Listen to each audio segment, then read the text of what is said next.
Samantala, passport mishandling at punit passport incidents. Ating pag-uusapan kasama si Executive Director Mon Ilagan, ang tagapagsalita ng Department of Transportation. ED, magandang tanghali po. Po sa inyo, Asik Joey Villarama at kay Director Sheryl sa iyo po. Magandang tanghali po sa inyo. Kamusta po kayo? Sir, sa ngayon po, ilan na po ba ang insidente ng punit passport o passport mishandling na natatanggap po ng DOTR at saan-saan pong mga paliparan ito karaniwang naiuulat? Thank you very much, Director. In summary po, there are 3 separate incidents involving the torn passports monitored in social media. Ano po? Only one officially filed a complaint via email and the other 2 monitored on social media. Even without po formal complaint, sinasagawa na po natin yung tinatawag na motu proprio investigation. So, unang-una, ano po ito mga insidente po ito? Ito ay unang-una sa Philippine Airlines. Butuan to Manila flight po ito. Napansin po ng isang pasahero, Director, na meron pong punit yung kanyang passport during travel. Subalit, napag-alaman po sa CCTV footage, wala po namang indikasyon that the passport was damaged at the airport. So, yung pong ginawa ng Philippine Airlines, they has already settled the matter with the passenger and then wala hong formal complaint na final before the Civil Aeronautics Board o CAB. So, the second incident, nangyari po naman ito sa Cebu Pacific, no? Yung pong biyahe ng Manila to Bali dapat. So, yung pong passenger was denied boarding after check-in personnel observe a tear in her passport. Yung pong anak ng pasahero, nagsampa po ng complaint before CAB via email dated April 23, 2025. So a hearing was conducted on April 25. So ongoing pa po ang investigation dyan ng MIAA, CAB at gayon din po ang CAAP. So immediately po, Director, after the incident happened, pinatawag po ni DOTR Secretary Vince Dizon ang lahat ng opisyalis ng airlines at nagpaalala po na bantayan yung kanilang mga personnel, no? At kapag meron pong nahuli na gumagawa po ng illegal tampering ng passport ng ating mga passengers, definitely po meron po itong corresponding penalty ang airlines at maging sa mga kawani po na gumagawa nito. So meron pong paliwanag din, Director, yung Cebu Pacific nung nangyari pong insidente, kung ano po ang talagang nangyari dito. Pero nag-due diligence, sumulat din po ang Cebu Pacific na paliwanag po sila before the DOTR at nag-due diligence din po naman ang Civil Aeronautics Board o CAB at tumawag sa Bali Denpasar Airport dyan po sa Indonesia at kinonfirm po nila na hindi po tatanggapin ang pasahero during that day. So dahil nga po, number 1, punit po yung passport. Pero hindi naman po natatapos doon. Mas pinahigpit po ngayon yung pagmamonitor sa CCTV dyan po sa airports para hindi na maulit pa yung insidente. Ang tanong nga lang po, sa Cebu Pacific, bakit po umabot pa at nabigyan ng pasahero ng boarding pass kung agad naman nalaman sa check-in counter ng airline dapat hindi na po umabot na nakalusot po yung pasahero, no? So dahil hassle din naman ito sa pasahero na hindi makabiyahe. Ngayon, dahil po sa insidenteng yan, nagbigay na rin po kaagad ng kautusan ang DOTR. Pinatutupad na ito ng NAIA na bawal ng hawakan ng mga security personnel ng NAIA ng ating mga paliparan ang mga passport ng pasahero, kundi ang hahawak lamang po nito ay yung mga personnel sa check-in counter ng mga airlines at gayon din po yung mga immigration officers. This is to prevent the repetition of the incident. Paalala din po sa mga kababayan natin ng mga babiyahe, you should also be held responsible to your own documents. Better i-check po yung ating mga pasaporte, baka ito po ay basa. Number 1, napunit, namantsahan, baka hindi po kayo makabiyahe o tanggapin po ng bansa ang inyo pong pupuntahan. The other incident po, the last, Director and Yusek, yun pong Cathay Pacific. Ito po naman yung Mactan Cebu International Airport, no? Yung Dubai to Hong Kong.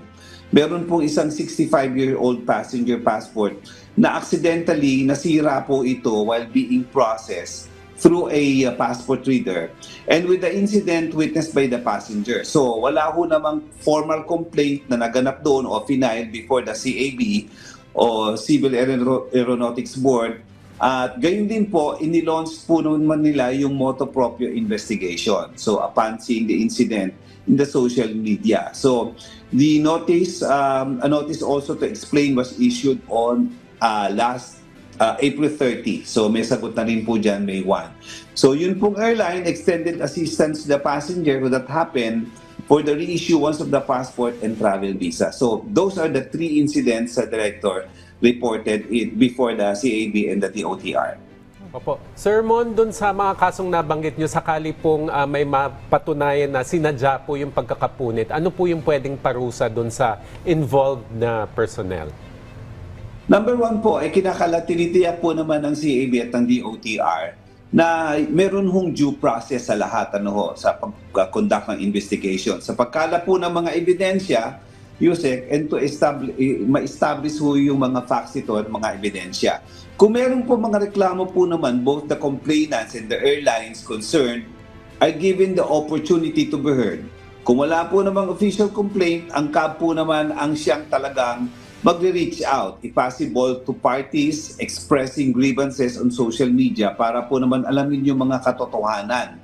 And of course, require the concerned airline to explain and present any evidence or clarification. So ganito ho po amin ho pinapaliwanag po yung procedure bago po doon. Now, as part of the fact-finding process, we also review the CCTV footages and other relevant records to verify the circumstances surrounding each incident. So, ngayon, yung ho namang para ho dun sa mga insidente na iba pa ho, na tinatawag po natin kung meron itong dapat na penalties, binibigyan ho yan ng pagkakataon na magpaliwanag na muna, didinggin po yan ng CAB, ng MIAA at gayon din po ng ilang pa mga ahensya kung nararapat po na parusahan o bigyan ng penalty ang mga pasahero o airline. So kinakailangan din po paliwanag natin, paalaala sa mga pasahero, Yusek, na dapat be responsible for your own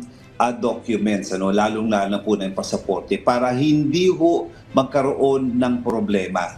At bukod po dyan sa insidenteng yan, itinatag na po at makikipag-meeting ang DOTR, si Secretary Vince sa DFA para magkaroon ng health, tinatawag po natin na help desk. Para kung meron mga biglaang insidente na ganyan, Yusek, madali pong matulungan ang ating mga pasahero, ang ating mga kababayan. Sir Mon, sa ibang usapin naman po, ano po yung mga hakbang na ginagawa ng DOTR para paigtingin po ang road safety sa bansa kasunod nga po ng ilang mga aksidente sa daan, tulad na lang po ng nangyari sa SCTEX po kahapon? Nako, napakagandang tanong po niyan, Director, sapagkat you notice naman, the last 2 weeks hanggang kahapon, meron pong mga aksidente, mga vehicular accidents sa daan. So, unang-una, nung nalaman po yan ni Secretary Vince Dizon, muli sabi niya kailangang balikan o i-revisit po natin yung tinatawag na road safety plans. So ipinag-utos na po niyan, i-revisit. And of course, sa pag-revisit po niyan, sa pag-aaral po niyan, ay para at least siguruhin lamang na ang community and the passengers ay ligtas o safe. Dahil ito po mga nakaraang araw nga ang daming insidente, lalo na kahapon diyan sa may yung bus, diyan sa may NLEX Interlock. So kaya kailangan na balikan na muli at higpitan ng pagbibigay ng mga lisensya. Ito ho, higpitan ng pagbibigay ng lisensya sa mga drivers and operators. Kasama dito yung kalalabas pa lamang na department order ng LTFRB at ng DOTR para magsagawa po ng tinatawag na mandatory road safety seminar sa lahat ng mga public utility drivers, simula sa bus at truck drivers sa National Capital Region. Then susunod po ang nationwide implementation para at least sa buong Pilipinas na po ito at hindi na po itong seminar na ito ay uulitin after 3 years para nare-review yung performance ng ating mga PUV drivers. Pangalawa po, isasagawa din yung tinatawag na requirement ng DOTR, ng LTFRB at LTO ang mag-undergo ang lahat ng mga PUV drivers ng psychological profiling exam sa mga PUV drivers para i-test po yung kanilang tinatawag na cognitive skills at ang yung mga reflexes nila, lalo na sa mga panahon ng malapit ka na sa aksidente o disgrasya, para tama po ang decision making ng isang driver. Gayun din po sumailalim sa anger management seminar. Marami ho kasi sa mga piloto natin ngayon, sa mga driver natin ngayon, maiinit ang ulo. Kailangan ho magtimpi na muna ng konti pag nasa daan tayo. At ikatlo po, na dapat na pinapaalala para ho dito sa road safety plans, mag-undergo ng basic life support seminar ang mga conductors natin, lalo na sa panahon na may mga injured. Ano po ang gagawin? Wala pang paramedics, kahit first aid ay meron pong dapat na kaalaman ang ating po mga konduktor. Ang iba pa po, magkakaroon din ng mga random check sa mga drivers, lalo na ang mga nakainom, lalo na po ang mga under drugs. Isasagawa po ito ng LTO at pinag-utos na po ito sa lahat ng mga regional directors ng LTO. So, ito po ay bahagi ng gagawing paghigpit ng DOTR, ng LTFRB at ng LTO. Lahat po ito ay sa kautusan ng ating Pangulong Ferdinand Bongbong Marcos Jr. na gawing ligtas, safe, comfortable at mabilis ang mga biyahe para makarating na maaga sa kanilang paroroonan ang mga pamilya at magkaroon po ng sapat na oras sa kanilang mga mahal sa buhay. So ito po ang muling pagre-review sa road safety plans ng ating sa ating mga public utility drivers, Director. Alright, maraming salamat po sa inyong oras. DOTR Spokesperson Executive Director Mon Ilagan.